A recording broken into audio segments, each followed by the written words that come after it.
कहानी के शुरुआत में हमें रास्ते में जाते हुए दो बसेस को दिखाया जाता है। उस बस में बहुत सारी फीमेल स्टूडेंट्स होती हैं, जो वे सभी अपने क्लास के लिए जा रही होती हैं। उन्हीं में से एक का नाम मित्सुको था, जो दिखने में काफी प्यारी थी। वो अपनी नोट्स बुक में कुछ लिख रही होती है। तब उसकी फ्रेंड्स उससे कहने लगती हैं कि क्या तुम हर वक्त लिखती रहती हो? क्या मिलेगा इस तरह की नोट्स बनाने से? यहाँ देखो सभी लोग एंजॉय कर रहे हैं, तुम भी क्यों नहीं करती? ये कहकर उसकी फ्रेंड उसकी नोटबुक को छीन लेती है और उसका पेन नीचे गिर जाता है और वो अपना पेन उठाने के लिए जैसे ही झुकती है, तभी हम देखते हैं कि उस समय कोई चीज बहुत तेजी से आती है और उस लड़कियों के साथ उन दोनों बसेस को आधे पर से ही काट देती है, जिसकी वजह से सारी की सारी लड़कियां दो हिस्सों में कट जाती हैं। इसी के साथ जैसे ही मित्सुको ऊपर उठती है, तब यह देखकर काफी हैरान हो जाती है कि यह क्या हो गया। अब क्योंकि वो नीचे पेन लेने के लिए झुकी थी, इसीलिए बच गई थी। यह देखकर बहुत ज्यादा डर जाती है और बस से उतरकर भागने लगती है। यहाँ पर हमें पता चलता है कि इन सभी को काटने वाली चीज कुछ और नहीं बल्कि हवा ही थी, जो सभी को काट रही थी। यह हवा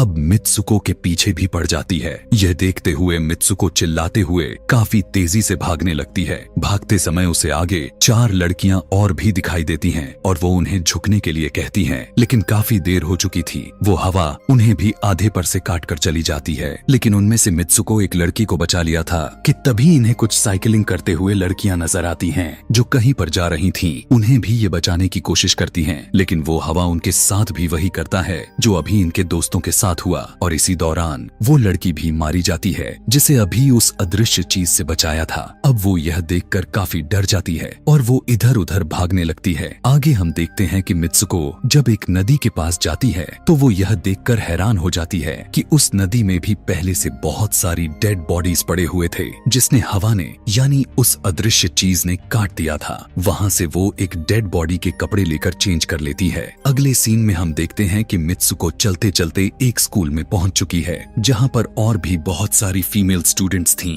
उनका यूनिफॉर्म मित्सुको के यूनिफॉर्म से काफी डिफरेंट था। यानी यह भी था कि वो तो उनके स्कूल के स्टूडेंट तो नहीं थी कि तभी एक लड़की मित्सुको के पास आती है और उससे कहने लगती है कि तुम कैसी हो? दरअसल देखा जाए तो वो लड़की उसकी बेस्ट फ्रेंड थी, लेकिन मित्सुको उससे पूछती है कि क्या तुम सच में मेरी बेस्ट फ्रेंड हो, क्योंकि उसे कुछ भी समझ में नहीं आ रहा था कि उसके साथ हो क्या रहा है। वो काफी सदमे में थी। यहाँ पर हम यह भी जान पाते हैं कि मित्सुको और उसकी बेस्ट फ्रेंड काफी ज्यादा एक दूसरे को प्यार करती हैं कि तभी वहीं पर तेज हवा चलती है और मित्सुको डर कर बिल्डिंग के अंदर चली जाती है। उसकी बेस्ट फ्रेंड को कुछ भी समझ में नहीं आ रहा था कि ये हो क्या रहा है। वो मित्सुको से पूछने लगती है कि तुम इतना ज्यादा कांप क्यों रही हो और इतना ज्यादा डरी क्यों हो, तुम्हें हो क्या गया है? तब मित्सुको अपने बेस्ट फ्रेंड को सब कुछ बता देती है कि किस तरह से एक हवा का झोंका आया और उसके स्कूल के सभी स्टूडेंट्स को काट कर चली गई। यह सुनकर उसकी दोस्त उसे विंडो के पास ले जाकर उसकी हाथ बाहर निकाल कर कहने लगती है कि ये देखो, ये बस हवा है और कुछ नहीं। यहाँ पर मित्सुको के दिल को कुछ शांति मिलती है और इसे लगने लगता है कि शायद ये मेरा ख्वाब ही हो सकता है। जिसके बाद मित्सुको का बेस्ट फ्रेंड अपने 2 और दोस्तों को लेती है और क्लास को बंद करने का प्लान बनाती है। जैसे ही ये चारों क्लास के बाहर जाने के लिए निकलने ही वाली होती हैं कि तभी वहाँ पर उनकी टीचर आ जाती हैं और उन्हें देख लेती हैं, लेकिन वो चारों वहाँ से भाग जाती हैं। वे चारों भागते भागते एक लेक पर आ जाती हैं। वहाँ पर मित्सुको की बेस्ट फ्रेंड अपने दोनों दोस्तों को भी उसके ख्वाब के बारे में बताती है। तभी उनमें से एक लड़की कहती है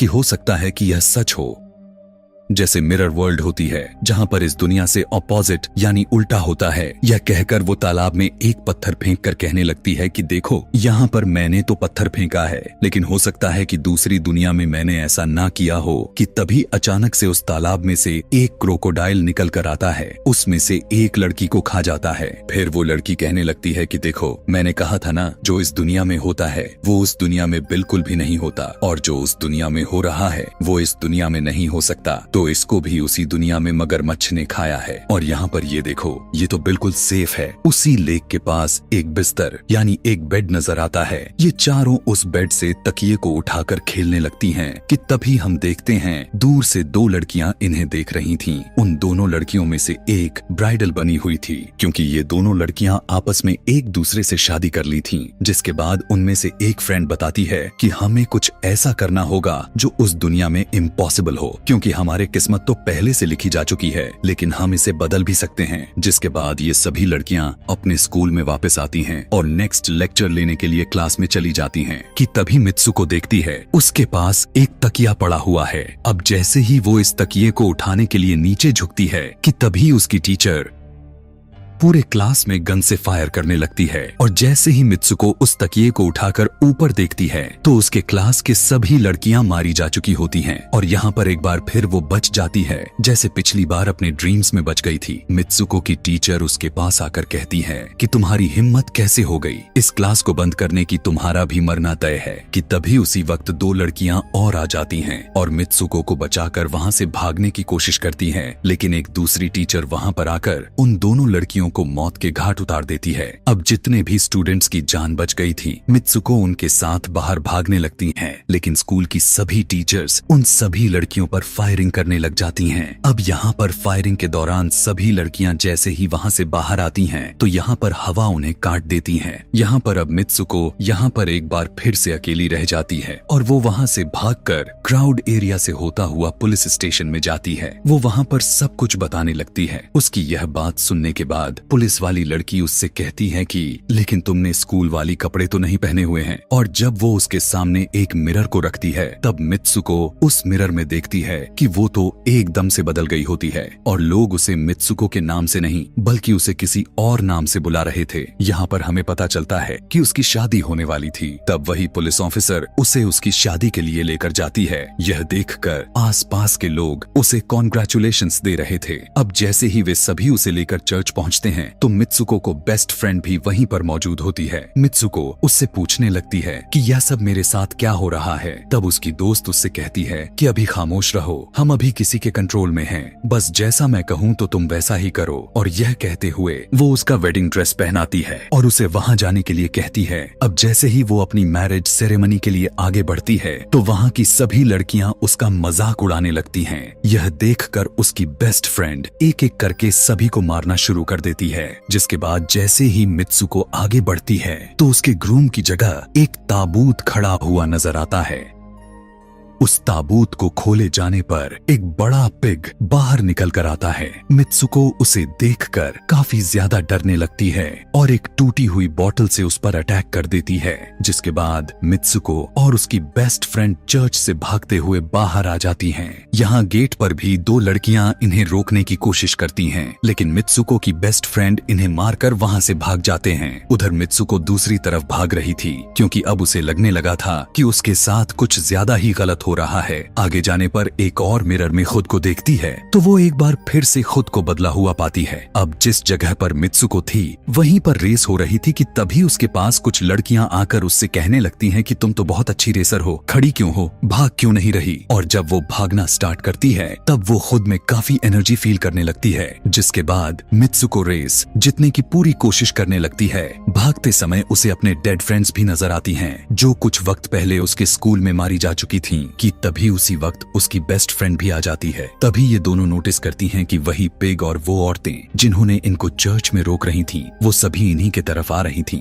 भागते समय कुछ लड़कियां मित्सुको से कहने लगती हैं कि इस दुनिया से बाहर चली जाओ। इसके बाद हम आगे देखते हैं कि मित्सुको भागते भागते एक सुनसान अंधेरी जगह पर आ जाती है। वहीं पर कुछ स्टूडेंट्स नजर आती हैं जिन्होंने यूनिफॉर्म पहना हुआ था। वो सभी लड़कियां मित्सुको से कहने लगती हैं कि हम सभी मरे हुए हैं और तुम्हें भी मार देंगे। लेकिन तभी मित्सुको की बेस्ट फ्रेंड वहाँ पर आकर उस लड़की को मारकर वहाँ से मित्सुको को भगा ले जाती है। मित्सुको की बेस्ट फ्रेंड उसे अपना नाम जोर जोर से पुकारने के लिए कहती है, जिस पर मित्सुको अपना नाम जोर जोर से लेने लगती है। इसी के साथ मित्सुको अपना असली रूप में वापस आ जाती है। उसकी बेस्ट फ्रेंड उसे अपना हाथ दिखाते हुए कहती है कि प्लीज मेरे हाथ में जो वायर लगी हुई हैं उसे बाहर खींच दो ताकि मैं इस दुनिया से बाहर जा सकूं। लेकिन मित्सुको को डर भी था कि कहीं यह वायर खींचने से उसकी जान न चली जाए। और क्योंकि मित्सुको अपने बेस्ट फ्रेंड को काफी ज्यादा प्यार करती थी इसलिए वो ऐसा नहीं करना चाहती थी, लेकिन ज्यादा उसे फोर्स करने पर वो उसकी वायर्स खींच देती है।